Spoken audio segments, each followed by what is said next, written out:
నువ్వు ఏంది అని అడగలేదు. నువ్వు హిందువా అని అడిగి అందరి మీద బుల్లెట్ దాడులు చేసి ఒక 26 మందిని చంపడం జరిగింది. దీనికి యావత్ భారతదేశం మొత్తం కూడా ఎంతో బాధిస్తుంది. నేను ఒకటే కోరుకుంటున్నాను, ఈ పాకిస్తాన్ నా కొడుకులకి, ఒక అమ్మకి అబ్బకి మీరు పుట్టి ఉంటే మీరు ముంగడి నుంచి వార్ చేయండి. మేము హిందువులు అందరం కూడా రెడీ ఉన్నాం. కొంతమంది పాకిస్తాన్ నుంచి వచ్చిన కొడుకులు ఇక్కడ ఉండి ఈ యొక్క ఉన్న ముస్లిం కూడా చెడగొడుతారు.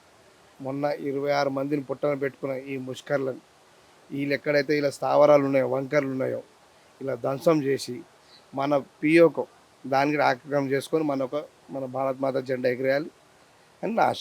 వాళ్ళు చేసింది చాలా తప్పు. హ్మ్. వాళ్ళు ఫస్ట్ వాళ్ళని శిక్షించాలి మన ఇండియా గవర్నమెంట్. హ్మ్. దాని మీద యాక్షన్ తీసుకొని వాళ్ళని శిక్షించాలి. ఇక్కడ ఉన్న ముస్లిం కానీ హిందువులు కానీ దాన్ని ఎవరు హర్షించరు. హ్మ్. మేమంతా తప్పని మాకంటే ఎక్కువ వాళ్ళే అంటున్నారు. హ్మ్. తప్పు వాళ్ళని శిక్షించాలని. దొంగ పత్రాలతో భారతదేశంలోకి మన భాగ్యనగరంలోకి చొరబడి విధ్వంసాలు సృష్టించి శాంతియుతంగా ఉన్నటువంటి భాగ్యనగరాన్ని, ఈ మన తెలంగాణ రాష్ట్రాన్ని, మన దేశాన్ని విచ్ఛిన్నం చేస్తూ మన దేశాన్ని దెబ్బకొట్టాలని వాళ్ళు కక్షపూరితంగా కుట్రలు చేస్తున్నారు.